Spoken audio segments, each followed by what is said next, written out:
Nosotros, res a dir en quant al conveni, ens sembla molt bé que se puguin firmar convenis d'aquest estil. Volem que si firmem convenis, que servisquen per alguna cosa.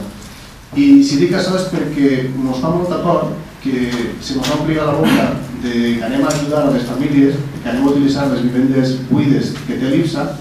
però tots sabem que moltes d'aquestes vivendes buides que té l'IPSA no estan en condicions, no se reparen, no hi ha pressupost i al final el que ens fa por és que de totes les vivendes buides que n'hi ha en aquest moment i que podrien posar-se a disposició de les famílies amb problemes, que solament un xicotet percentatge siga el que realment s'ocupen i que quedem exactament conforme estàvem fins fa 4 dies. És a dir, en moltes vivendes tancades, moltes vivendes per reparar, i al final l'únic que tindrem és una notícia en premsa que la Diputació i molts ajuntaments estan firmant convenis, però resultats molt poquets. Esperem que se corregeixi aquesta situació i que verdaderament totes les vivendes que té l'IPSA buides, en primer lloc, se posen en condicions, se reparen i estiguin en condicions i que a continuació passen a disposició de les persones, de les famílies que tenen problemes de nou.